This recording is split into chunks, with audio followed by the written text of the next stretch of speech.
સંઘ પ્રદેશમાંથી દરિયાઈ માર્ગે ગુજરાતમાં દારૂ ઘુસાડતા પોલીસે મોટી માત્રામાં દારૂનો જથ્થો ઝડપી પાડતા ફફડાટ વ્યાપી ગયો.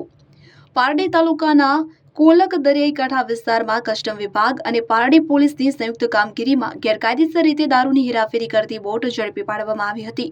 આ કાર્યવાહીમાં કુલ 8 આરોપીઓને ઝડપી પાડવામાં આવ્યા છે, તેમજ ₹73,88,880 નો મુદ્દામાલ કબજે કરવામાં આવ્યો છે.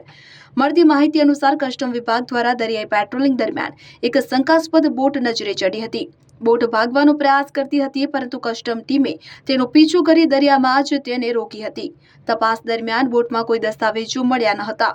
બાદમાં હાઈટાઈડ દરમિયાન બોટને કોલક જેટી પર લાવવામાં આવી હતી, જ્યાં તપાસ કરતા બોટ નંબર INDGJ 15MM0613 હોવાનું સામે આવ્યું.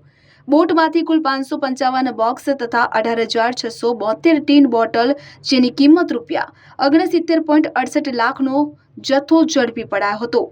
અને સાથે જ કૃષ્ણભાઈ હરિભાઈ ટંડેલ, જયંતિ પ્રેમાભાઈ ટંડેલ, ભીખુ લલ્લુભાઈ ટંડેલ, ત્રણેય રહેવાસી વલસાડ કકવાડી, શૈલેષ શંકરભાઈ હળપતિ, રહેવાસી ઉમરગામ, અમૃત પરસોત્તમભાઈ ટંડેલ, સાથે જ ધોલાઈ નવસારી રાજુ ભગવાનભાઈ ટંડેલ, રહેવાસી ધોલાઈ, દિવ્યેશ કરશનભાઈ ટંડેલ, રહેવાસી ધોલાઈ, દીપક રમેશભાઈ હળપતિ, રહેવાસી દમણ ભીમપોર સહિત 8 ઇસમોની ધરપકડ કરવામાં આવી છે.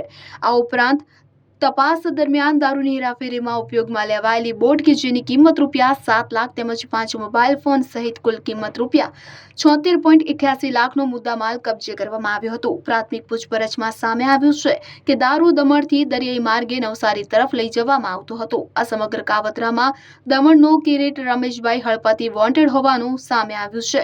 પારડી પોલીસ મથકે આરોપી વિરુદ્ધ પ્રોહિબિશન એક્ટ હેઠળ ગુનો નોંધી વધુ તપાસ હાથ ધરવામાં આવી છે.